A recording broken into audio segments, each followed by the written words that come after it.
안녕하십니까. 박수영 이제입니다. 방금 사회 보신 형제님이 제가 태국에서 왔다고 이렇게 실수했잖아요. 남 얘기 같지가 않아요. 제가 그래요. 지난번 인도원에서 말씀 전할 때 안산 동부의 김철회 형제님이라고 제가 분명히 얘기한 것 같았거든요. 근데 제가 김한식 형제님과 이렇게라고. 저는 그러고지도 모르고 나중에 이제 아내가 당신 왜 이름을 바꿔서 얘기했어요? 그래서 내가 너 제대로 했는데 왜? 제가 이렇게 원래 예전에 제가 돈 받고 말하는 사람이었기 때문에 굉장히 말 실수가 없었어요. 예, 왜냐하면 만약에 삼성 행사 갔는데 현대 이렇게 하면 큰일 나잖아요. 예, 그래서 제가 이렇게 그 1시간이든 2시간이든 마이크 잡을 때 결코 실수가 없을 정도로 굉장히 이렇게 집중하고 참 그렇게 했었는데 이제 조금 이제 50줄이 넘어가기 시작하면서부터 자꾸 잊어버리고 그리고 이렇게 어디 모임 가서는 제가 말씀을 할 때 바벨탑인데 갑자기 제가 분명히 바벨탑이라고 했는데 에펠탑 이렇게 나오거나 그러면 형제님 저렇구나 하고 실수가 많구나 하고 이해해 주시면 감사하겠습니다. 그 찬양 인도하던 형제님이 잠깐 그 말씀하실 때 제 이런 생각이 들었어요. 제가 어제 사실은 저녁 때 저녁 먹고 얼른 올라왔을 때 여기서 찬양 연습들을 하고 계셨거든요.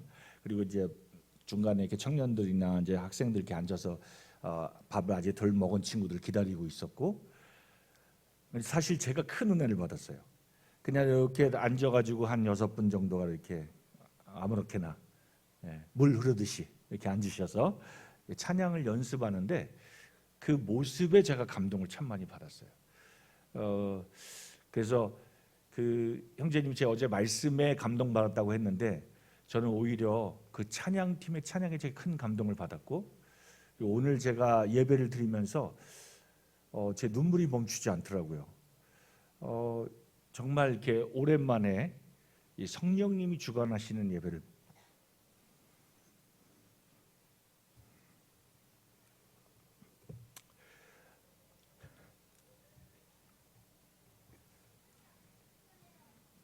제가 맛본 것 같았습니다.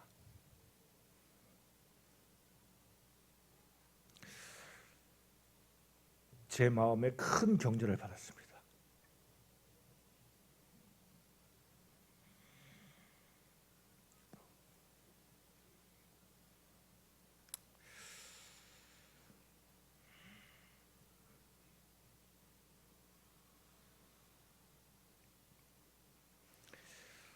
그리고 저 좀 일찍 왔거든요.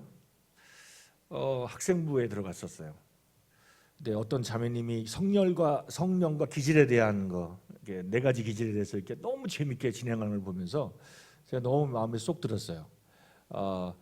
제 마음에 합한 자 같은 느낌이 들었어요. 제가 만약에 그 예전에 했던 일을 은퇴하지 않았다면 제자를 삼고 싶을 정도로 너무 진행을 잘해서 제 마음에 쏙 들었어요.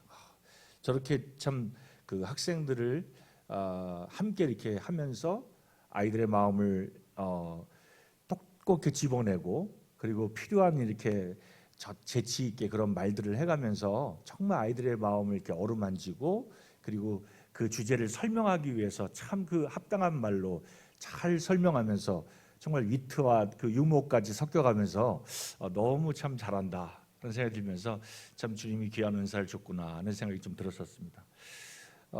그리고 어린아이들이 어저께 제가 11시 반쯤에 오전에 교회를 왔었는데 제가 점심도 먹고 어디 아름다운 산에도 올라가서 구경도 하고 그리고 또 숙소에 가서 잠깐 이렇게 쉬었다가 저녁에 다시 이쪽에 한 6시 넘어서 왔는데 그 11시 반에 때 봤던 아이가 그대로 있더라고요.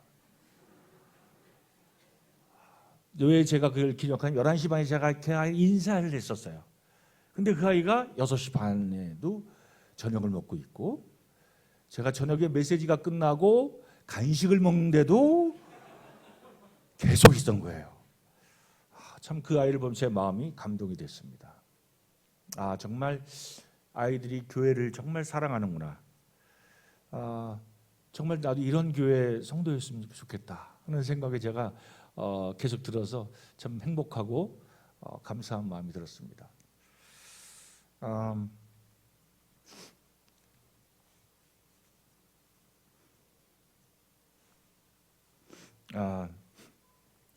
오늘 그 선교 보고와 동시에 또 오늘 주신 말씀을 좀 나누고 싶은데요. 잠시 뒤에 제가 동영상 하나를 보여드리겠습니다. 제가 뭐 이렇게 말로 하는 것보다 선교 보고를 이렇게 동영상을 준비를 제가 한 건 아니고요. 우리 저 울란바토르 교회 청년들이 사실 저희 작년 12월이 되면 예수 가족의 밤이라고 해서 크리스마스 가까운 이제 주일에 저희들이 함께 전체가 다 모여서 파티하듯이 막 그냥 옷도 그냥 자매님들 최고의 막 드레스 입고 막 머리도 올리고 막 진짜 기가 막혀요. 저 청년들 전부 양복 입고 오고 그렇게 하면서 또 맛있게 식사도 준비하고 그다음에 뭐 연극이나 각 뭐 찬양이나 그런 모든 걸 준비하고 그것을 우리 함께 하면서 즐기고 그리고 한 해 동안 주님께서 우리 모임 가운데 어떻게 일하셨는지 이런 것들 이렇게 사진으로 스크랩해서 동영상으로 이렇게 보는 시간이 있었어요. 그래서 그걸 만들어 놓은 걸 제가 그냥 갖고 왔어요. 그래서 그 1년 한 해 동안 주님이 어떤 일을 하셨는지 제가 보여드리기 원합니다. 근데 이 동영상을 보여드리기 전에 먼저 제가 이런 것들을 보여드리는 것은 제가 어제도 금요일 날 이렇게 왔는데 형제님들이 너무 가분한 칭찬을 하셔서 제가 미리 교만해질까봐 미리 말씀드리는데 주님만 영광을 받으시기 원합니다. 그리고 보시면 알겠지만 이건 선교사 개인의 재량과 능력으로 결코 할 수 없는 일입니다. 작년 한 해에도 몽골에 4개 모임이 있는데 그 모임을 돕기 위해서 6월에는 그 의료 선교팀이 오셨어요. 그리고 그분들 안에 보면 청년들이 계속해서 기도하면서 알바하면서 그 비행기 값을 그런 부분을 모아서 온 친구들도 있고 어렵게 정말 휴가를 맞춰서 오신 분들도 있고 병원문을 닫고 오신 형제님들도 있고 그 수많은 분들이 함께 모여오셔서 4개 이 지역을 돕기 위해서 또 그 연관된 구도자들에게 복음을 전하기 위해서 의료 진료를 해주셨고요. 7월에는 저 7월 초에 저희 4개 지역 모임의 청소년들 또 초등학교 고학년 학생들을 위해서 이 성교육 캠프를 위해 이 남원에서 또 그 자매님과 또 남편 그 부부가 오셔가지고 기선주 자매님이시죠. 저희들이 또 캠프를 또 했습니다. 그리고 저희들은 이제 날씨가 추워서 몽골은 캠프를 딱 한 번 해요. 전체 캠프 4개 모임이 전체 모이는 게 여름에 4개 모임이 다 모여서 함께 캠프도 하고 또 침례식도 베풀고 할 때 우리 말씀을 위해서 거제 모임에 또 여러 형제님들 오시고 또 말씀도 수고해 주셨어요. 그리고 7월 말에는 그 운두랑 시골 지역에서 청소년들 캠프를 했는데 한국 인덕원 교회에서 청소년 팀들이 함께 와가지고 같이 캠프를 했습니다. 그리고 8월에는 이 주교사 세미나를 위해서 한국에서 여러 교회가 연합으로 해서 교사들이 오셔서 세미나를 또 해주셨어요.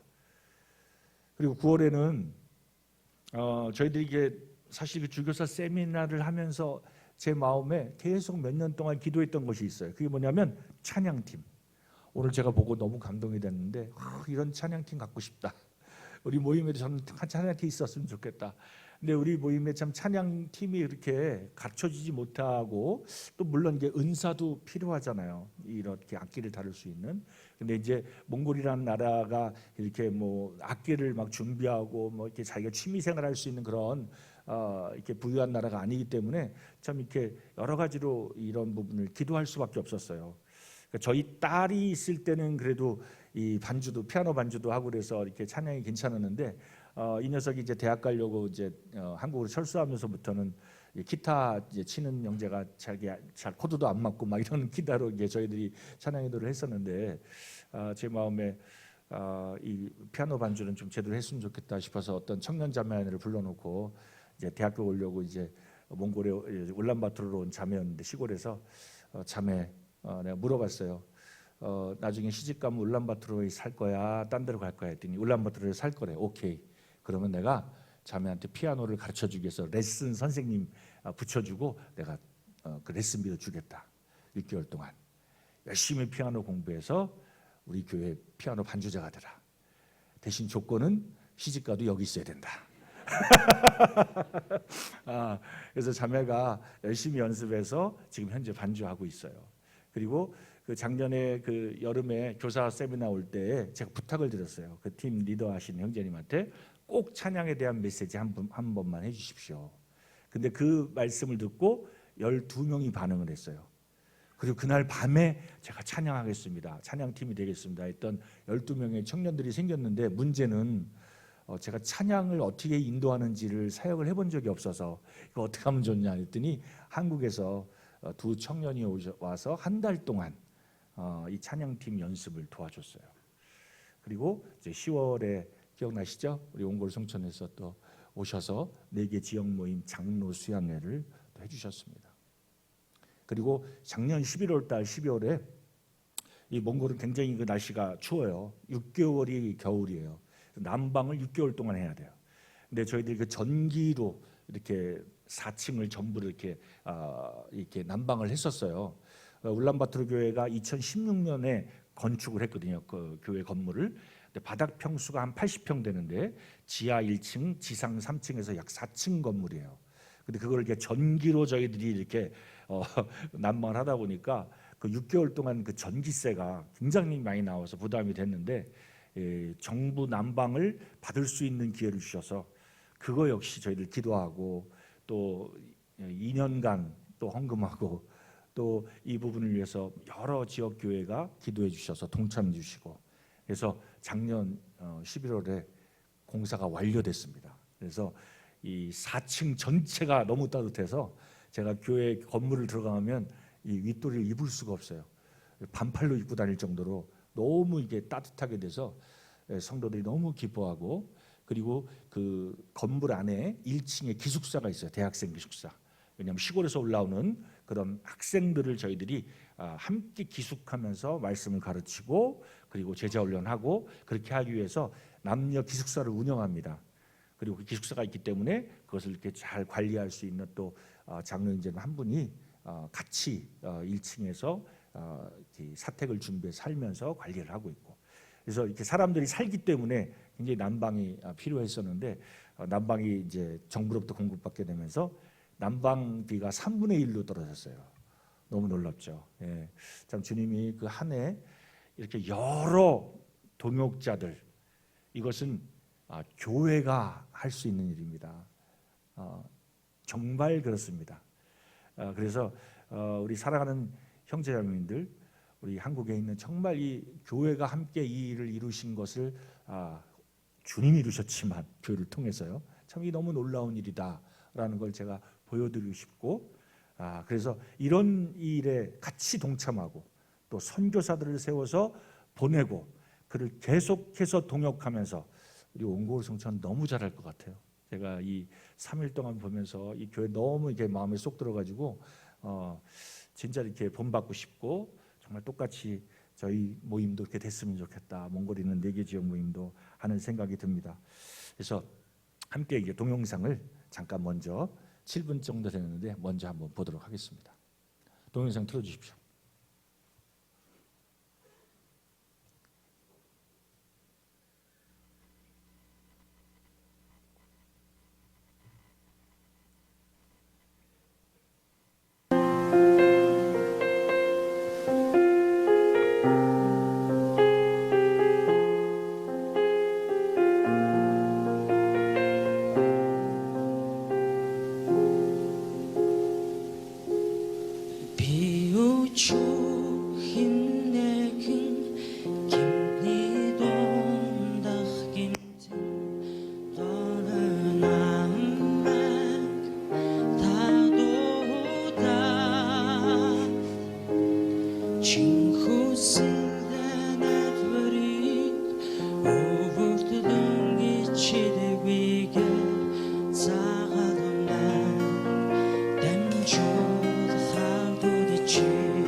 Чинхүүсэлдэнэт хүрээ Өвөрдөлөн ичидвигээ Цагаадамаа Дамжуул хатуудачи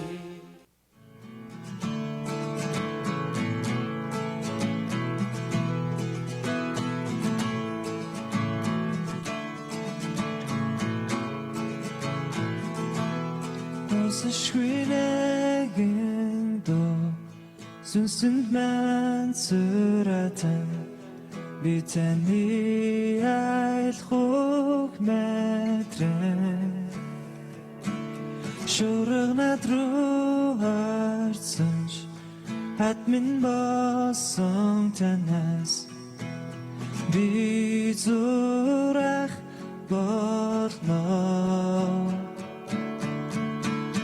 Таныг би хэрхэн магтахгүй байх вэ? Би яхан хангалттай гэж хэлэх вэ? Хартан юу цагаахалтай Бирийг тань би хэрхэн дуудахгүй байх вэ? Тань анхаарлагцнаа мэдэх үед зүрх сэтгэл мэн магтаа дуудана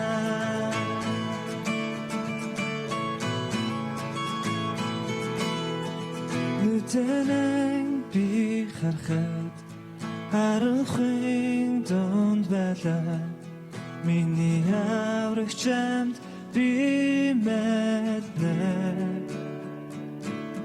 Би тантай хатгах үед та намайг ширтэн байна Таны өгсөн дуудуулна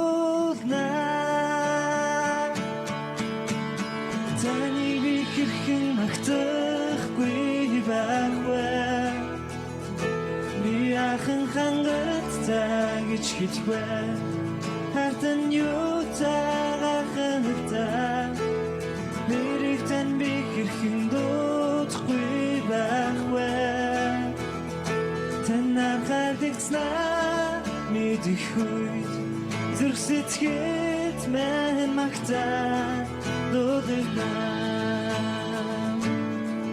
Би дуулна хэцүү үедэж дуулна ялах үедэж Би дуулна хүл алдан явахтаа хач бас дахин унсанч Би дуулна та босгох учраас та би учраас Би дуулна та намайг сонсдог эзэн залбиралдаа дуудах үед Би дуулна сүдийн анцгад хүртлээр Бүгэн би мэднэ Тэнгэр ичнэр бодон хатлах ичнэр тань магтаа 예, 이제 끝났습니다. 잘 보셨죠? 한 해 동안 우리 주님께 감사의 박수 보내드렸으면 좋겠습니다. 예, 한 해 동안 참 많은 일이 있었습니다. 선교지에서. 그리고 이 일을 위해서 여러분들이 함께 동역해 주셨습니다. 제가 청년 때 구원받은 지 얼마 안 됐을 때였던 것 같아요. 몇 개월 정도 지났을 때인데 제가 혼자 밤에 성경책을 읽고 있었어요. 그때 제가 에베소서 말씀을 읽고 있었는데 에베소 1장 4절을 말씀을 읽다가 제가 그 자리에서 정말 그 엎드려서 한 30분을 오열했던 것 같아요. 이 말씀이 도대체 왜 이렇게 하셨지? 이해가 안 되는 거예요. 제 작은 이 가슴과 머리로는. 그 말씀이 뭐였냐면 곧 창세전에 그리스도 안에서 우리를 택하사 이게 창세전에 우리를 그리스도 안에서 택하셨다는 말이 그냥 제 마음에 그냥 확 그냥 이게 꽂혔어요. 그러니까 그 은혜가 너무 놀라운 거예요. 어떻게 지금 창세전부터 우리를 그렇게 택하셨을까? 이게 저한테는 도저히 이게 감당할 수 없었어요. 너무 놀라워서. 왜냐하면 제가 그때도 너무 감사한데 지금도 제가 너무 감사해요. 이 말씀. 왜냐하면 제가 구원받은 지 한 30년 가까이가 흘렀는데 이게 구원받은 후에도 제가 어떻게 살지 하나님 다 아시는 거잖아요. 근데 제가 구원받고 그 시간 동안에 하나님만 기쁘게 하고 영광스럽게 산 게 아니거든요. 어떨 때 보면 참 제가 생각해도 제 자신을 이해할 수 없고, 왜 그렇게 선택을 했지? 왜 그런 잘못을 했지? 하고 정말 자기 자신을 막 후회하고 막 이렇게 내가 왜 이랬지? 하고 막 제 마음에 너무 낙심이 될 순간도 있었는데, 하나님은 그 모든 걸 하셨지만 저희를 창세 전부터 선택하셨다 하는 이 말씀이 시간이 흐르면 흐를수록 너무너무 감사가 되는 거예요. 이 하나님 우리를 택하셨다는 이 놀라운 일들이, 제가 그때는 무슨 신학 무슨 서적이나 뭐 주석집을 읽은 것도 아니었어요. 그냥 그 말씀이 제 마음에 그냥 이렇게 바뀌듯이 들어왔어요. 제가 어제는 이 하나님의 그 놀라운 복음, 그 복음의 가치와 능력에 대해서 얘기를 했는데, 오늘 그 주님이 우리를 창세전부터 그 택하신 그 부르심에 대해서 조금 얘기를 하길 원합니다. 로마서 1장입니다. 1장 6절 7절입니다.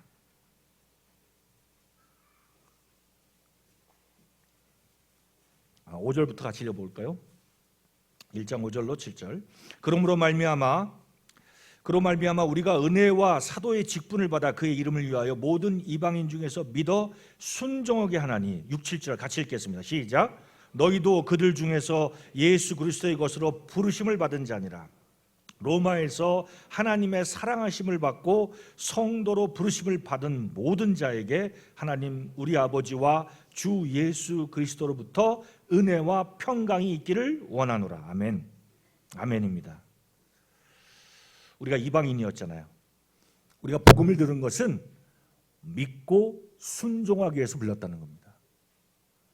우리가 믿었다는 것은 순종한다는 거예요. 근데 우리가 이렇게 이방인이고 믿고 순종하게 우리 주님 부르셨는데, 이 부르심이라는 말이 너무 제 마음에 이 감동이 되는 단어입니다. 너희도 그들 중에 예수 그리스도의 것으로 부르셨다. 것으로. 근데 이 부르심이라는 단어는 헬라어로 이 칼레오라고 하는 단어예요. 이 단어의 의미가 뭐냐면, 그냥 아이들이 바깥에 뛰어놀고 있는데 야 밥 먹어라 하고 부르는 그 부르심이라는 단어가 아니에요. 이거는 결코 거절할 수 없는 초대라는 뜻이에요. 이해되세요? 이 부르심이라는 단어 자체가 결코 거절할 수 없는 초대라는 거예요. 이게 다른 말로 하면 이것은 소환하다라는 뜻이에요. 소환하다. 우리가 검사가 우리를 소환하면 어떻게 되죠? 잘못했어요. 검사가 소환하는 거예요. 그러면 어떻게 돼요? 출두해야 돼요. 이걸 부드러운 말로 하면 결코 거절할 수 없는 초대라는 거예요. 이 부르심, 주님이 우리를 그렇게 부르셨다는 거예요. 완악하고 하나님 정말 모르고 소망도 없고 정말 그 죄를 즐겨하면서 그 죄 속에 빠져 있을 때, 죄인인지도 모르고 있을 그 때에 주님이 이미 우리를 부르시로 작정하셨다는 거예요. 그리고 우리를 불러주시고 복음을 듣게 하시고, 우리 마음이 정말 완악한데 그 완악한 마음을 부드럽게 하셔서 그 하나님 말씀을 듣고 믿을 수 있게 해주는 거예요. 아멘. 맞습니까? 제가 안식년 나왔는데 우리 교회 어떤 청년 둔 어떤 자매님이 우리 아이들 상담 좀 했어요. 우리 저기 인동원 교회도 상담 잘하시는 분들 될 텐데, 많을 텐데 굳이 저한테 무슨 상담을 부탁하시냐고 그랬더니 그래도 한 번만 좀 만나줬으면 좋겠다. 예, 만날게요. 어쨌든 그 청년들을 만났어요. 자녀들을 어릴 때부터 몇 살 때부터인지 몰라요. 정말 이 모임에 오랫동안 다니는 아이들이었어요. 근데 너희들 뭐가 문제니? 물어봤어요. 믿어지지가 않는데. 믿어지지가 않는다는 거예요. 그래서 제가 그랬어요. 한심해가지고 쳐다보다가 죄송합니다. 그렇게 오랫동안 모임을 다녔는데 믿어지지가 않는데. 제가 그랬어요. 왜 믿으려고 하니? 안 믿어지는데. 믿지 마 그냥.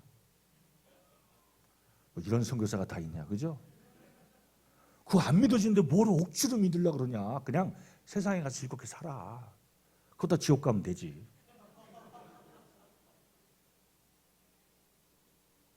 사실 그렇잖아요. 그랬더니 얘가 갑자기 뭐라고 하냐면 제가 왜 믿으려고 했지? 하고 그때 처음으로 생각해 본 것 같아요. 왜 그러는데 했더니 지옥 가기 싫어서 그러더라. 지옥 가기 싫어서 예수님 믿으려고 하는 거야? 제 마음속에 뭐 화가 나 올라왔어요. 단지 심판을 면하려고 예수님 믿으려고 하는 거야? 예수님이 너에게 그런 가치밖에 안 되는 분이야? 제 마음에 이렇게 막 우라가 이렇게 치밀어 올라왔어요. 그래서 그렇게 지옥 심판만 면하고 싶다면 그런 마음을 갖고 있다면 넌 결코 예수를 믿을 수 없어. 돌아가라 그랬어요. 돌아가고 정말 내가 그게 아니라 나의 생명이신 나를 창조하신 그 창조주를 정말 만나고 정말 네가 인생을 정말 행복하게 가치 있게 살고 싶은다면 와라. 그러지 않으려면 그냥 너 젊고 20대 아주 예쁘고 또 멋있게 생긴 청년이었어요. 그냥 공부하고 스펙 쌓아.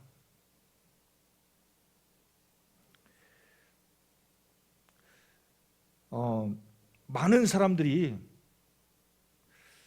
제가 이게 안식년 나왔다가 처음 나왔을 때는 좋았어요. 이렇게 뭐가 막 이렇게 뭐 마스크 쓰고 다니지도 않았고 막 그랬거든요. 2월 초에 막 나왔을 때는 막 그런 게 없었어요. 그래갖고 도서관을 갔어요. 제가 주로 이렇게 말씀을 이렇게 한국에 나오면 시간을 좀 이렇게 규모 있게 가지려고 아침이면 아침 먹고 이제 도서관으로 가서 이제 하루 종일 말씀도 읽고 그동안 못 봤던 막 그런 책들도 좀 막 꺼내서 좀 찾아서 보고 그런 시간을 갖는데 가보니까 그 이제 그 시에서 운영하는 도서관이라 굉장히 잘 지어놨어요. 너무 좋아요. 막 몇 층씩 돼 있고. 그런데 가보니까요. 어떤 분들이 주로 앉아 계시냐면 제 나이 또랑 비슷한 분들이 너무 많아요. 3년 전에는 안 그랬는데 가보니 여기 너무 많아요. 머리가 좀 희끗희끗하고, 예. 그리고 제가 보기에도 굉장히 그 인텔이 그냥 연봉 굉장히 많이 받으셨을 것 같은 분들이 쭉 앉아갖고 그런 책들을 보고 계셔요. 돋보기 쓰고. 점심 식사 되면 그 식당에서 또 만나요, 이분들. 커피 드시고 우아하셔 아주. 저녁 때까지 계셔요. 제가 이렇게 가만히 그분들을 봤는데 집에서 아내가 밥을 안 주는 것 같아요. 그리고 이제 직장을 이제 쫓겨날 때가 된 거예요. 어디 갈 데는 없고 점잖으신 분들이 뭐 등산복 입고 등산 다니는 거 안 좋아하는 분들은 도서관에 앉아 계시더라고요. 그리고 대부분의 젊은이들이 공무원 시험에 매달려서 악착같이 공부하는 걸 봤어요. 특히 여자애들이 독해요. 제가 앉아 있으면 누가 더 끝까지 버티고 일어나지 않나 경쟁하는 것 같아요. 안 일어나 여자애들은. 근데 남자애들은 왜 이렇게 왔다 갔다 하는지 그냥 한 5분 만에 나갔다 담배 피고 들어오고 담배 냄새가 엄청나요. 막 전화 붙들고 있다가 또 전화가 뛰어나가고 내가 이 나라가 어떻게 될까. 도대체 남자들 공부를 안 하는구나.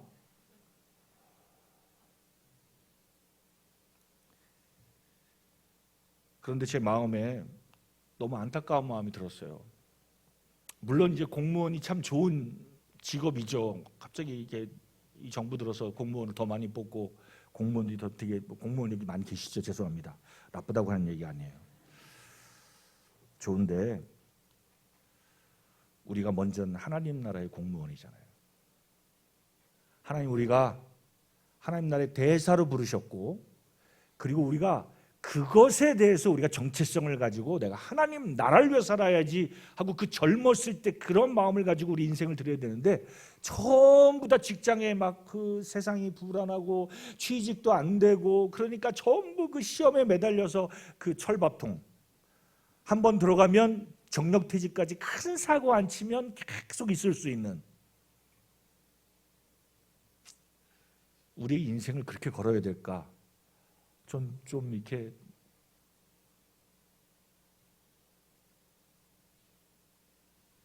좀 안타깝습니다. 주님을 위해서 백수면 어떻습니까? 예. 합당한 직장이 없으면 없어도 눈치 보지 말고, 예. 제가 어제는 우리 아이들한테 공대 가라고 이렇게 막 밀어붙였는데, 예. 아빠가 선교사니까 어쩔 수 없어요. 걔네들은 그런 운명을 태어나고 있어요. 예. 아빠가 사역한다고 돌아다니는데 애가 취직을 못하고 얼마나 덕이 안 돼요. 그러니까 공대 가라 한 거고, 나는 모임의 청년들이 그게 나는 부끄럽거나 그것 때문에 임시로될 게 아니라 정말 교회에 와서 말씀의 사람이 되고 기도의 사람이 되고, 그리고 그 전도하는 사람, 하나님의 그 부르심 때문에 너무 감사해서 우리 같은 자를 창세전부터 불러주신 그 하나님의 놀라운 사랑, 나같이 이렇게 완악한 사람의 마음에 그 복음이 역사되도록 성령께서 역사하신 그 놀라움. 베드로후서 보면 1장이에요. 1장입니다.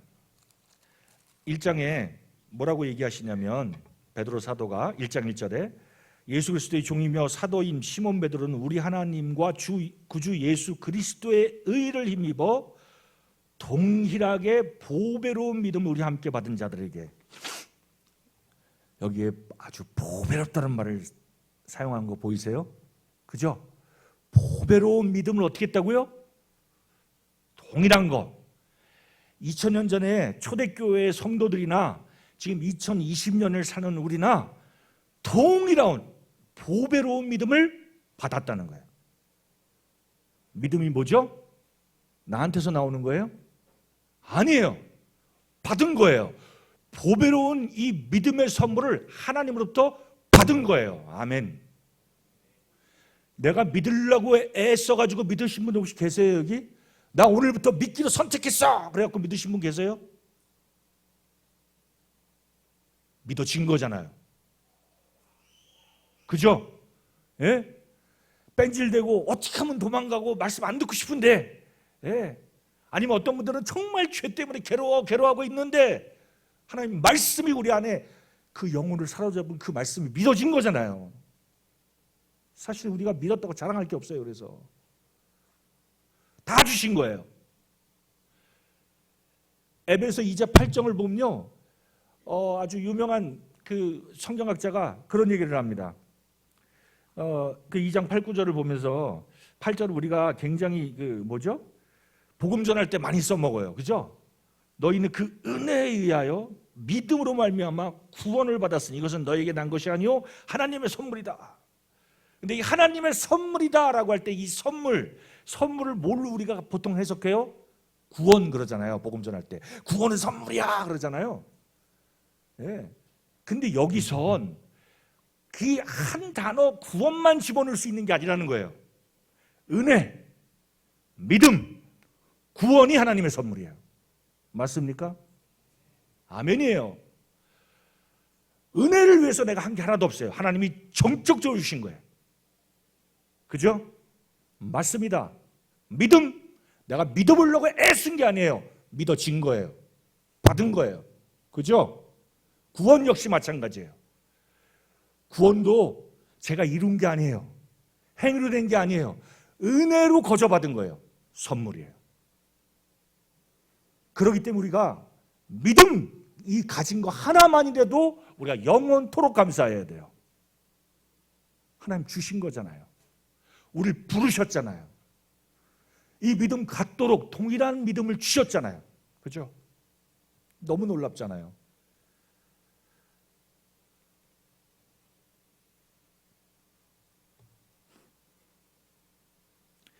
근데 이 베드로후서 1장에 보면 4절에 똑같은 얘기가 하나 나와요. 뭐라고 합니까? 이로써 그 보배롭고, 눈치채셨죠? 1절과 똑같은 단어가 또 사용됐잖아요. 보배로운 믿음, 보배로운 약속. 우리가 가지고 있는 게 이게 얼마나 놀라운 건지를 모르면, 그 가치를 모르면 그 가치 있게 살 수 없는 거예요. 우리가 갖고 있는 이 믿음이 얼마나 놀라운 건지, 보배로운 건지, 그리고 우리가 갖고 있는 그 약속이 얼마나 보배로운 건지 그걸 깨닫는 사람만 그거 합당하게 그걸 사용할 수 있고 즐기고 기부할 수 있는 거예요. 동의하십니까? 네, 아멘입니다. 이 보배롭고 지극히 큰 약속이라 그랬어요. 보배로운 약속만 안 했어요. 지극히 큰 많은 수사어구를 쓰고 있죠. 예, 베드로가 성령께서 감동 주신 거예요. 하나님이 주신 약속은 보배롭고 지극히 큰 거구나. 우리에게 주신 약속이. 근데 우리나라 성경에는 약속이라고 나왔지만 이게 사실은 약속들이라고 번역돼야 돼요. 하나님은 우리 생애 가운데 이 동일한 보배로운 믿음을 주실 뿐만 아니라 그 생애를 살아가는 동안 우리가 이 그리스도인으로 살아가는 그 마무리하고 마지막과 주님 앞에 갈 때까지 그 생애 동안에 계속해서 이 보배로운 이런 하나님의 이 지극히 큰 약속들을 주신다는 거예요. 얼마나 놀랍습니까?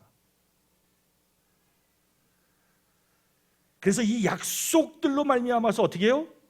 너희가 정욕 때문에 세상에 썩어질 것을 피하여 이 세상을 이길 수 있는 그 유일한 그 무기는 내가 그 세상 것을 다 이렇게 내가 다 버려야지 하고 무슨 그런 불교처럼 막 해탈하고 막 이걸 내가 막 애쓰고 그렇게 해서 되는 게 아니라 이 보배로운 믿음, 보배로운 약속들의 가치를 아는 사람이 이 세상 것 너무 가치 없는 걸 아는 거예요.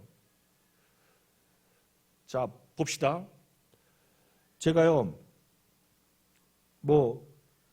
이 손목시계 좋아 보입니까? 요거 제가 한 3, 4년 전에 안신년 나오다가 비행기에서 샀어요.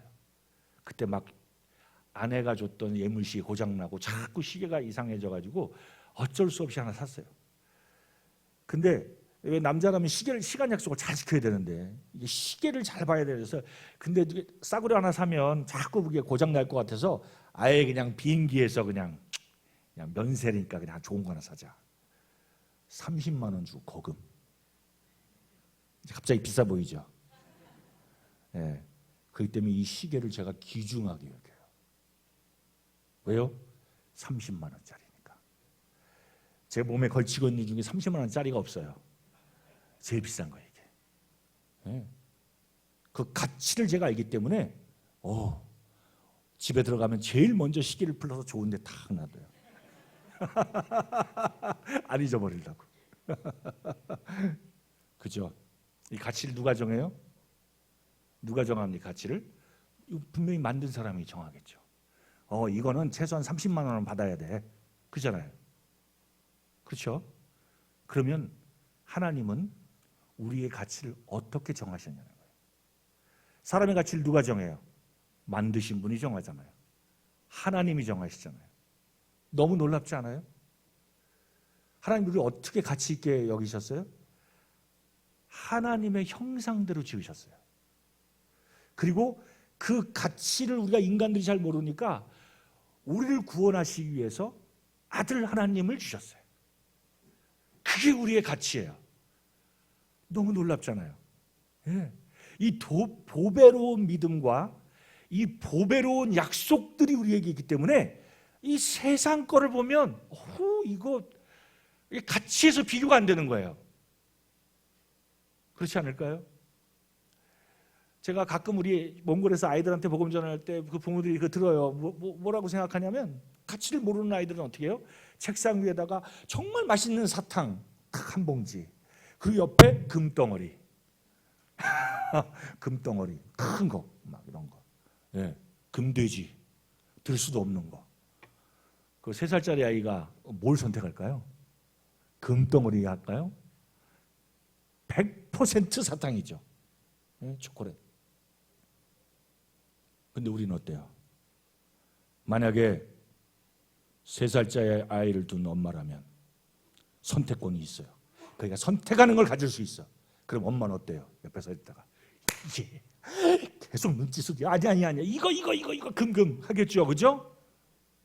진짜 가치 있는 거 어른들은 아는 거예요. 성숙한 사람들은. 우리가 하나님 말씀이 얼마나 이 약속들이 가치 있는지를 아는 사람만이 이 가치를 위해서 인생을 드리는 겁니다. 아멘이죠. 예. 제가요 아내랑 결혼하고서 3년 만에 이사를 했어요. 옛날에.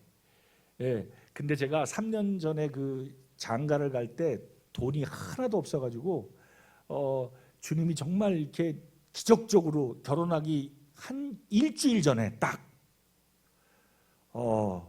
어떤 집을 주셨어요. 그래서 그 집에 들어가서 아내랑 사는데 그게 한 그때 당시도 30년 된 아파트였어요. 언제 이게 재개발 들어갈지 모르는. 그래서 연탄 아궁이가 있었어요. 예. 그래서 연탄불을 매일 하루에 2번씩 제가 갈아야 됐고 겨울이면 우리 아이들이 얼굴이 뻘개요. 이게 우풍이 심해가지고 너무 추웠고 하면 입김이 나와요. 그런 집이었어요. 근데 너무 감사하게 살았어요. 3년을. 근데 제가 선교를 가려고 선교 준비하면서 내가 성경학교 가고 싶어갖고 외국으로 그 3년 동안 적금을 불었어요. 3년 후면 장로인 이제 보내주지 않을까 하고 제가 그때 적금을 열심히 벌었는데 3년 뒤에 탈 때가 됐어요. 이제 가야지 했는데 형님들이 안 돼. 에이, 그래갖고 결국 그 적금을 탔는데 이사나 가자 그러면 못 간다니까. 그리고 처음으로 이 뜨뜻한 물이 나오는 기름 보일러가 나오는 집으로 이사를 갔어요. 장인 장모님이 오셨는데 장모님이 막 눈물을 흘리시더라고요. 저 나쁜 놈 때문에 우리 딸이 고생을 해요. 애도 줄줄이 낳고 그냥 연년생으로 그냥 얼마나 힘들겠어요. 예? 대학 졸업 딱 시켜놓고 이제 뭔가 이제 교사도 하면 돈도 벌 수 있는데 제가 남편이라고 하지 마. 돈은 내가 벌게. 돈도 못 벌으면서. 말씀 보니까 돈 버는 일은 남자가 할 일이래. 당신은 쉬어. 이게 결혼하자마자 한 달 만에 임신하기 시작했어요. 근데 아내는 이게 입덧이 심해가지고 날 때까지 입덧해갖고 계속 누워 계셨어요. 그리고 연년생으로 줄줄이 낳았어요, 애를. 셋째 날 때는요, 아내가 낳기 전에 그랬어요. 여보, 셋째는 좀 터울을 둡시다. 그래? 그렇게 합시다. 뜻대로 안 되더라고요. 네. 그래서 아이가 또 셋째 아이를 임신한 거예요. 근데 그때 이게 담당 교수였던 분이 전화해서 지금 특수학교가 생겼대. 교사가 부족하대. 너 바로 전교사 할 수 있댄다. 저기 너를 와라 그랬는데 교수님 저 지금 임신했어요. 너는 애 만났니? 그러고 막 그 교수님이 막 화를 냈다는데 그런 이 스토리가 있다 보니까 자기 장모님이 말은 못했는데 인격적인 분들이라 이게 사이에 같은 놈이 나쁜 놈 잘못 만나가지고 그냥 내 딸이 고생하는구나 그 말은 한 번도 안 하셨어요. 너무 인격적인 분이라. 그런데 제가 그 장모님의 눈물을 봤어요. 뜨거운 물이 나오는 집으로 이사 가니까 장모님이 너무 좋아하시는 거예요. 이렇게 닦아주시면서 그 표정을 제가 잊을 수가 없어요. 그렇게 좋은 집이 아니었어요. 이렇게 방 2개가 있고. 그래서 제가 그 집을 이사 가자마자 너무 감사해가지고 아침에 큐티를 딱 하는데 주님이 말씀을 주시는 거예요. 아침에 새벽에 어떤 말씀 주시냐면 내가 너를 주목하고 있다는 거예요. 내 길을 내가 계속 주목해서 훈계하고 가르쳐 주겠다. 와, 이 말을 딱 듣는 순간 아멘 했어요. 제가 당장 선교 공부하러는 못 갔지만 주님이 계속 날 주목하고 계시고 사랑하고 계시고 내 길을 인도하고 지도하신다는데 얼마나 감사해요. 그래갖고 제가 그거를 쫙 프린터를 했어요. 그래갖고 이사간 집 창문에다가 딱 붙여놨어요. 크게 해가지고 내가 이 말씀을 오늘 이제부터 계속 묵상하면서 내가 하나님 계속 감사해야지. 주님 저를 주목하신다고 했어요. 이러고 너무 좋아가지고 근데 이제 낮에 그 아이들이 우리 애들이 그때는 막 진짜 코딱지만 했거든요. 애들이 코 흘리고 막 그럴 때 기저귀 찰 때였는데 큰 애가 밖에 나가 놀고 싶다는 거예요. 근데 또 그게 또 놀이터까지 있네요. 거기가 근처에 놀이터도 막 되게 좋은 놀이터가 막 있어요. 그래서 아이 둘을 데리고 아내는 그때 셋째를 아마 임신했을 것 같아요. 그래갖고 두 아이를 이렇게 데리고 또 전 가족이 나가서 1시간 동안 실컷 재밌게 뛰어놀고 집에 들어왔어요. 그리고 제가 이제 문을 탁 여는 출입구를 여는데 온 집안이 엉망이 된 거예요. 제가 아내하고 아이들한테 잠깐 밖에 나가 있어. 들어오지 마봐. 그리고 제가 혼자 들어갔더니 들어온 거예요. 온 집안이 엉망이 됐어요. 저희 집에 별로 가져갈 게 없는데 온 집안이 엉망이 됐는데 가져갈 게 있더라고요. 그게 뭐였냐면 큰아이가 돌이 지났고 둘째 아이가 돌이 지났던 거예요. 근데 저희 때만 해도 돌잔치 했잖아요. 그죠? 이 돌잔치 하면 이렇게 대부분 금반지 갖고 왔어요. 요즘은 안 그럴 것 같은데 그때는 그랬어요. 그러니까 이 아이들의 돌 금이 있었던 거예요. 이건 나중에 아이들 다 크면 뭐 살림 미천을 주든지 남겨놓은 그 전혀 우리가 쓰지 않잖아요. 그래서 그 고이 그 옷장이나 이불장 밑에 이렇게 숨겨놓은 그 금들이 예? 몽땅 없어졌어요. 순간적으로 제가 화가 나기 시작했어요. 너무 화가 나서 어떻게 이럴 수가 있지? 그리고 어쨌든 막 이거 정리를 해야 되니까 막 너무 엉망을 해놔서 막 정리하면서도 제가 마음에 막 화가 나는 거예요.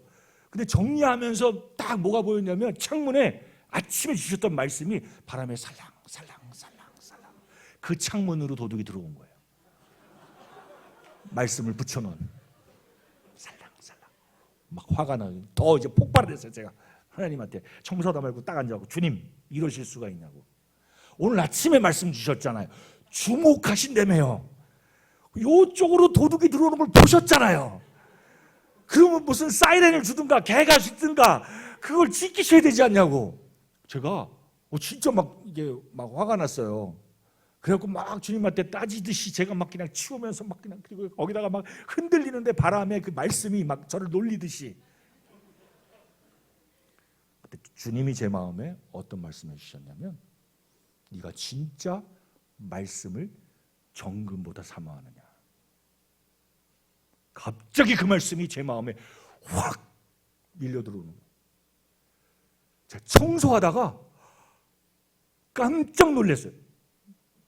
네 주님, 제가 하나님의 약속의 말씀을 정금보다 사모합니다.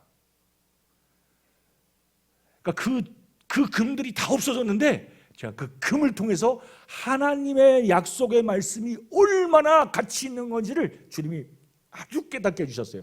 싹 귀중한 거 싹 다 털려가지고. 저는 감사해요. 그 금이 없어져가지고. 왜냐하면 그 금을 도둑 맞으면서 제 교훈을 배운 거예요. 진짜 내가 이 약속의 말씀을 정금보다 귀하게 여기는가. 주님이 히브리서 말씀을 주시더라고요. 한번 보실까요? 히브리서 6장인데요.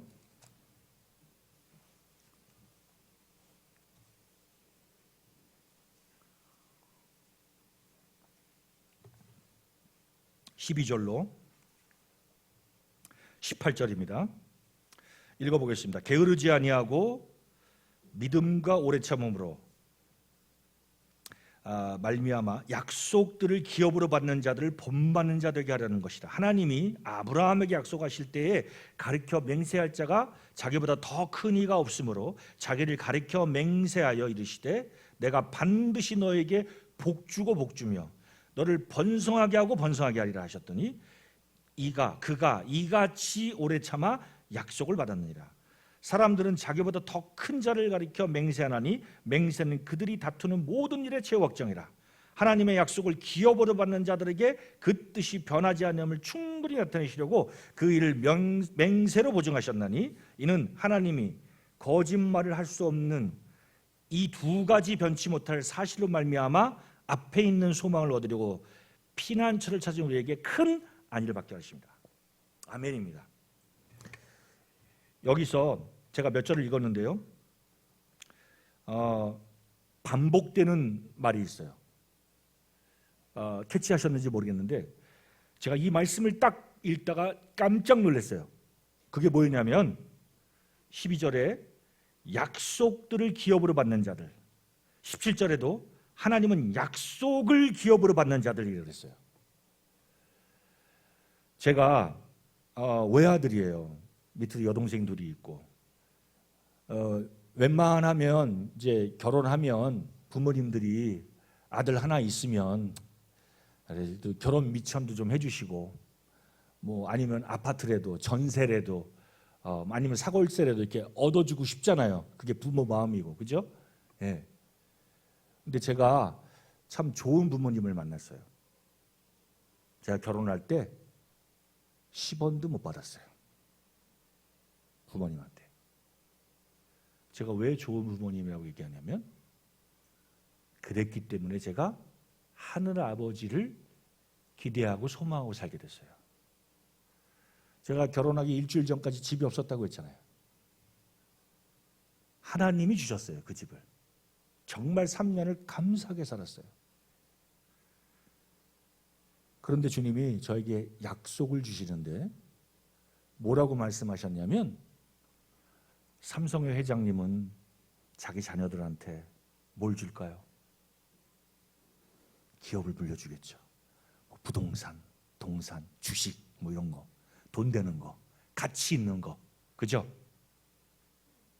근데 그 진짜 가치 있나요? 어차피 이 땅은 어떻게 돼요? 성경에 보니까 불타 없어져요. 예, 불타 없어질 거예요. 싹 다. 가치가 없는 거예요, 그거는. 하나님이 만약에 동산, 부동산, 주식 그것이 가치 있는 게 정답이었다면 하나님이 가장 사랑하는 자녀들, 독생자를 내어주실 만큼 가장 가치 있게 여기는 그 하나님의 자녀들에게 동산, 부동산, 주식을 주셨을 거예요. 그죠? 가치 있으니까. 근데 하나님이 가장 사랑하는 이 자녀들에게 무엇을 기업으로 줬다고요? 약속들을. 제가요, 그때요, 너무 신이 났어요. 왜?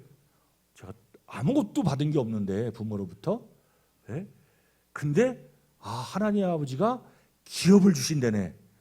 돈이나 부동산이나 주식이 아니라 약속들을. 제가 너무 행복했어요, 그때부터. 아멘이십니까? 네. 근데 이것을, 말씀 참 재밌죠? 뭐라고요? 하나님은 약속을 기업으로 받는 자들에게. 조건부예요. 뭐라고요? 하나님 주시려는 약속을 기업으로 냉큼 받는 사람들이 축복을 받는 거예요. 하나님은 정말 약속들을 주고 싶어요. 근데 그 약속들, 하나님의 그 보배로운 약속들을 그렇게 가치 있게 여기지 않으면 하나님 안 주셔요. 아니, 주셨는데도 모를 수 있어요. 이미 주셨어요, 우리에게 모든 걸 다. 근데 주셨는지를 몰라, 가치 있는 걸. 그럼 어떻게 돼요? 못 쓰고 있는 거죠. 네. 그리고 엉뚱한 거 가치 있다는 걸 생각하고 쫓아다니잖아요. 하나님에게 약속들을 기업으로 주셨다. 그리고 하나님의 맹세, 하나님 맹세를 하셨대요. 이 두 가지 변치 못할 게 하나님의 약속과 하나님의 맹세라는 거예요. 하나님 자신의 이름을 걸고 맹세하시잖아요. 하나님 이름보다 더 큰 게 없어. 그러니까 하나님이 그 약속을 진짜 이게 도장 꽝 찍어줬다라는 거, 야, 이 약속은 내가 반드시 성취할 거야. 내가 이 약속들 반드시 내가 이룰 거야. 라고 그걸 도장을 찍어줘야 되는데 사장님이 결제하는 것처럼 찍어준 게 뭐예요? 두 가지. 편치 못할 사실. 하나님의 약속과 맹세라는 거예요. 이걸 아멘으로 믿는 사람들은 말씀을 읽을 때 그냥 읽을 수가 없어요. 새벽에 일어나서 아침 말씀 읽는데 어떤 말씀이 내 마음에 계속해서 생각나게 하시고 부담 있게 하시고 또 감동 있게 하시면 하나님을 만난 거예요. 그 말씀이 그냥 지나갈 수가 없어요. 계속 그 말씀을 묵상하죠. 결국 암송이 되죠. 그리고 그 말씀이 믿어지고 주장하는 거예요. 내 손에는 아무것도 없는데 하나님이 이루실 거다라고 믿는 거예요. 이게 믿음이잖아요. 보이는 거 믿는 게 아니라 보이지 않는 걸 믿는 거잖아요. 우리 아이들이 어릴 때 그 중에 3명이 하나가 이제 생일이 당하면 얼마나 좋아요, 그죠? 케이크를 사갖고 오고 3명이서 자기는 생일도 아닌데 그거 초 불고 하는 거, 그 초 이렇게 켰다가 끄는 거 되게 좋아하거든요, 애들이. 그러니까 지 생일도 아닌데 3번을 해야 돼요.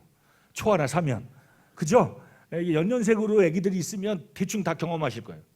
예, 분명히 첫째 애가 생일인데 둘째 이제 끝나고 둘째 또 기다려. 케이크 못 먹어. 또 붙이고 또 노래하고 또 불고 또 끄고.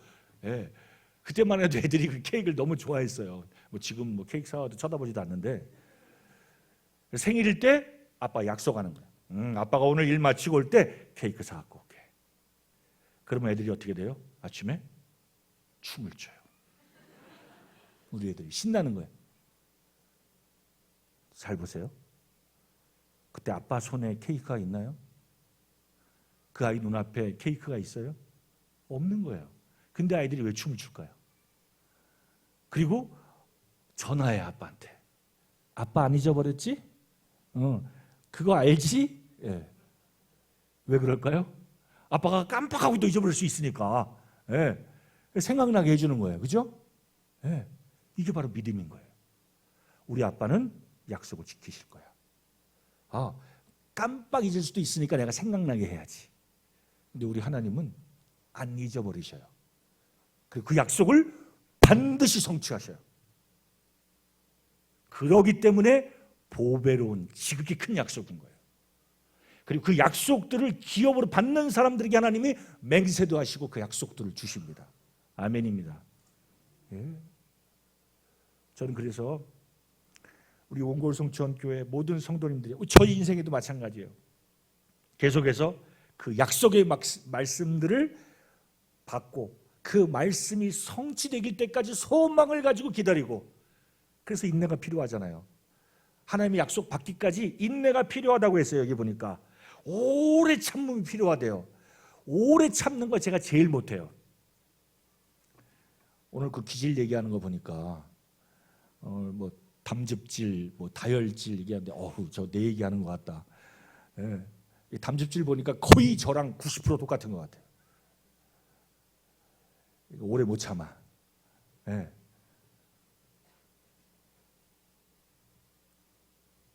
근데 주님이 참 이런 사람을 쓰시려고 오래 참을 수밖에 없게끔 일을 하셔요. 그리고 약속의 말씀을 성취하시는 걸 보여주고, 그리고 어떤 말씀은 참으로 오랫동안 이루어지지 않아도 언젠간 이루실 거야 하고 아멘하고 전 이 성경책에 써놔요. 말씀 주신 거 날짜를 써놓습니다. 그리고 제가 성경을 1년에 몇 독씩 하면 그 몇 번을 보잖아요. 그 자리에 또 오잖아요. 그리고 주님한테 얘기해요. 주님 아시죠? 네. 아직 안 하셨어요. 네. 마치 케이크 아이가 부모님에게 생각나게 하는 것처럼 주님이 안 잊어버리셔요. 하지만 내가 안 잊고 있다는 걸 계속 얘기하는 거예요. 믿음으로 주장하고. 아직 안 하셨잖아요. 저를 위해서도 그게 필요해요. 하나님 약속하셨지? 제가 28세 때 선교에 대한 비전이 들어왔어요. 제 마음속에. 하나님 주신 거예요. 그 소원을 주셨어요. 지워지지가 않는 거예요. 이게 참 너무 황당하더라고요. 왜냐하면 이게 불같이 들어온 뒤에 계속 이게 안 꺼지니까. 그리고 또 요게 들어오는 순간부터요, 입 벌려서 얘기가 돼요. 얘기하게 돼 자꾸. 그래갖고 더 혼나. 요셉이 그랬죠. 꿈 꿨는데 그 꿈을 자기 혼자 다 묵상하고 그렇게 하시겠지 하고 비전을 봤으면 가만히 있어야 되는데, 그 비전 본 사람들의 특징이 뭐냐? 말을 하게 돼요. 근데 그 말을 하니까 막 형들이 시기하고 막 얘기 막 난리 났잖아요. 예, 제 교회에서 구원받은 지 얼마 안 된 사람이 막 선교 막 얘기하니까 막 주변에 있는 형제님들이 전부 다 뭐 하는 거야? 이제 각 구원받은 애가 무슨 선교야? 예. 저는 그래서 어저께 그 아이의 말을 그냥 쉽게 흘릴 수가 없어요. 예, 그 11시 반에 있다가 밤 9시까지 있다는 아이가 그 비전을 제가 그 어느 형제님 통해 들었거든. 옹골 성천교회 목사가 되는 게 꿈이래. 물론 이 아이가 철없이 한 말 수도 있어. 근데 얘가 초등학생 애가 생각이 있잖아요. 생각 없지 않거든요. 왜 목사가 갑자기 되고 싶었을까요? 이 아이가 계속 교회에 와서 오랫동안 있으면서 보니까 너무 좋은 거야. 목사님이라는 일이. 뭔가 이 아이의 느낌과 이 아이가 알고 경험한 바로 보니까 야, 이 일 하고 싶다. 하나님의 일. 교회가 건강하다는 거죠. 그래서 교회에 어떤 사람을 보내주는 것에 대해서 우리가 하나님이 보내시는 것에 대해서 판단하고 보면 안 됩니다. 어떤 일이 일어날지 모르잖아요. 그렇지 않아요? 예? 베드로가 예수님 만났을 때 주님이 그랬잖아요. 진짜 이 형편없는 그 인격도 엉망이고 그 진짜 막 그냥 그 너무 이 사람이 진중하지 못해서 그렇게 많은 실수를 하는 베드로에게 주님이 내가 너를 사람 낚는 업으로 삼겠다. 그 비전을 받았잖아요.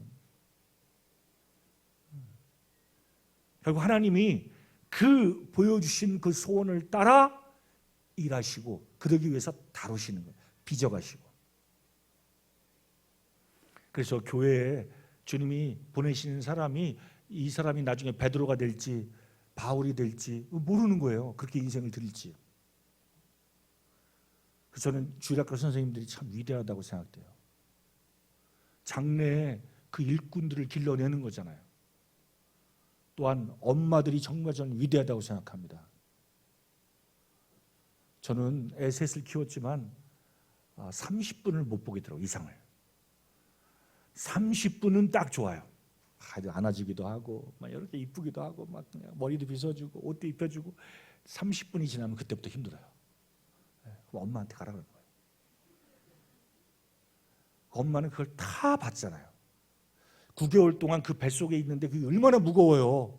옆으로 눕기도 힘들고 일어나기도 힘들고 서 있기도 힘들고 모든 게 다 힘든데 그걸 다 봤잖아요. 그 똥기저귀 오줌기저귀 계속 깔고 그리고 젖을 먹이고 그 더운데 그냥 애를 안고 있고 얼마나 힘들어요. 너무 위대한 거예요. 지금 그 위대한 사역이 무너지고 있어요. 대한민국에서.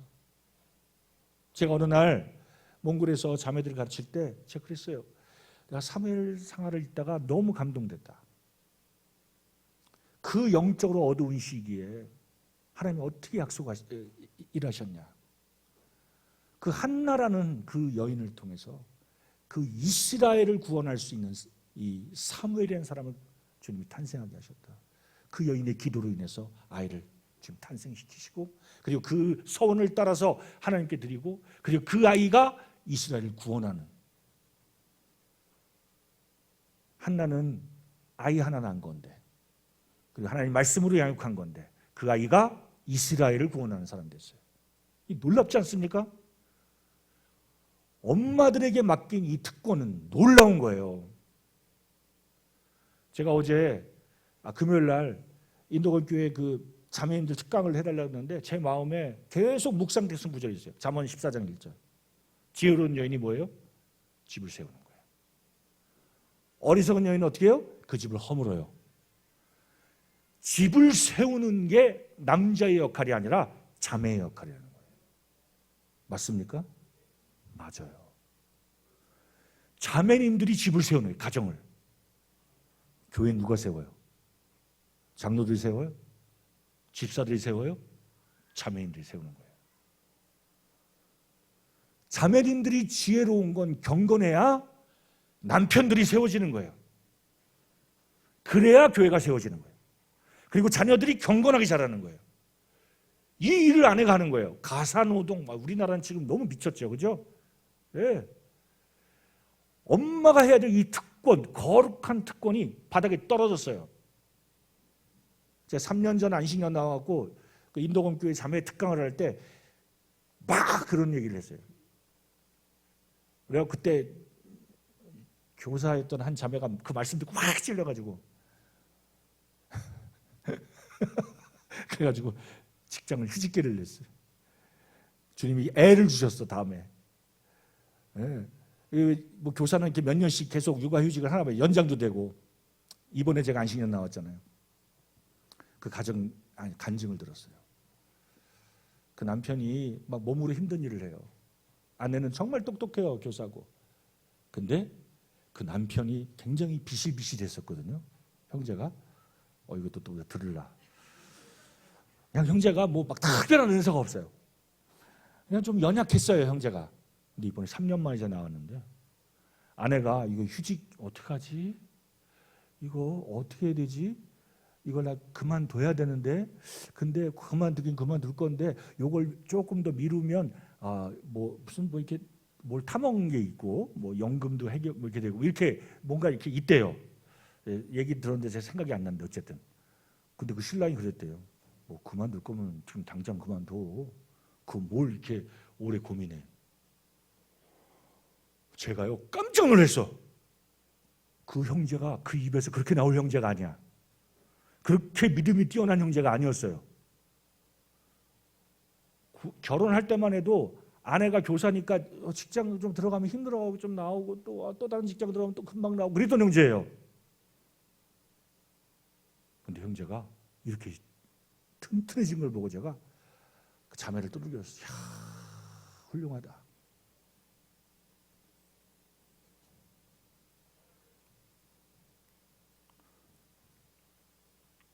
우리가 비전이 있어야 돼요. 하나님 이 약속의 말씀이 있는 거예요. 그 비전이라는 건 허황된 게 아니고 하나님 주신 이 보배로운 약속. 이 약속이 있으면 어떠한 고난, 역경이 와도 그 소망 가운데 극복할 수 있는 거예요. 그 힘을 주세요, 주님이. 예, 넘어져도 일어나고 넘어져도 일어나고. 예, 이 보배로운 약속이 있으니까. 아멘. 사랑하는 형제님들, 그런 약속들 있으시죠? 잊어버린 거 있죠? 깊이 뭐 하실까? 이제 너무 오래되니까 안 돼가지고 이거 안 이루실 것 같다고 생각하는 거 있죠? 이루십니다. 그리고 제가 마지막으로 제가 28살 때 직장 생활할 때 저희 상사가 계셨어요. 그분이 누구냐? 그때 제가 하던 그 직장에서의 그 선배님이기도 하고 저희 상사였는데 이분이 굉장히 유명한 그 강사님이셨어요. 제가 이제 저희 사수였는데 이분이 그때 저는 선교사가 되는 게 꿈이다. 그런데 이분은 뭐라고 했냐면 나는 대학 교수가 꿈이다. 왜냐 돈은 잘 벌고 또 강사니까 여러 기업체 가서 존경도 받는데 결국 딴따라잖아 우리가 마이크 잡고. 근데 교수가 되고 싶다 그러더라는 거예요. 근데 주변 사람들이 그때 그 사람들 얘기 들을 때 우리의 어떤 얘기를 들을 때 아이고 하나는 선교사 하나는 교수. 네. 제가 28살 때 그분은 저보다 한 6, 7살 더 많으세요. 저희 사수는. 그로부터 17년이 지났어요. 저는 2009년도에 몽골로 파송이 됐고요. 그분은 대학 교수를 하고 계세요.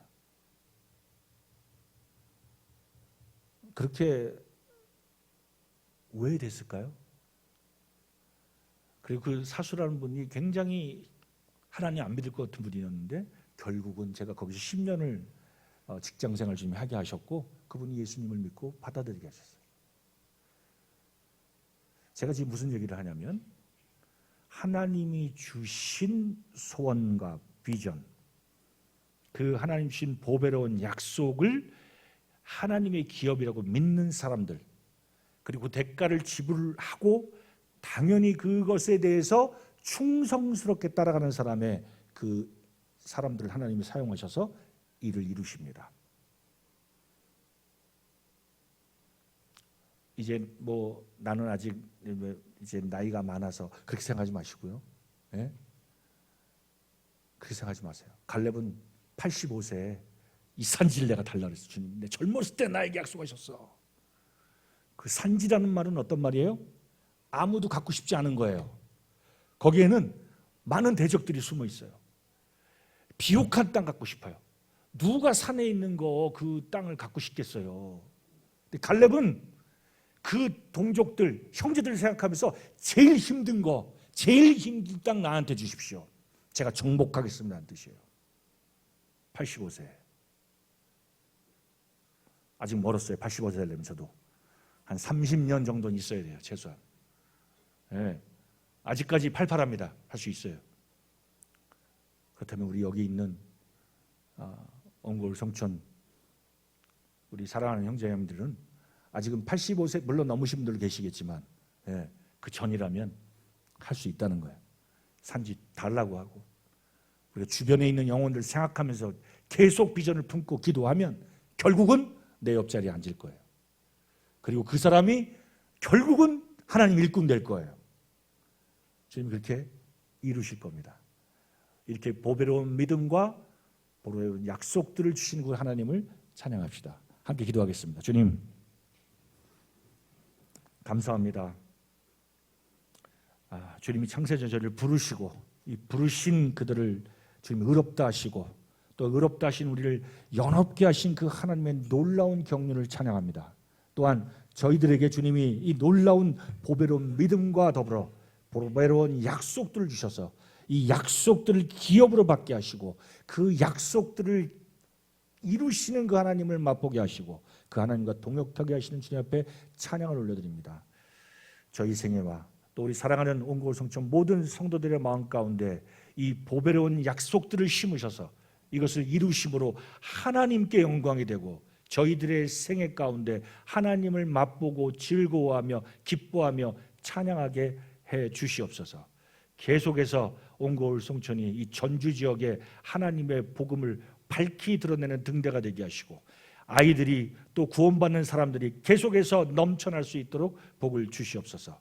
또한 이 교회가 하나님이 주신 그 놀라운 비전을 따라 선교사들이 일어나고 전심사역자들이 일어나고 계속해서 교회가 분가되는 놀라운 역사들이 일어날 수 있도록 주님 축복해 주시옵소서. 감사를 드렸고 존귀하신 예수님의 이름으로 아버지 함께 기도드렸습니다. 아멘. 감사합니다.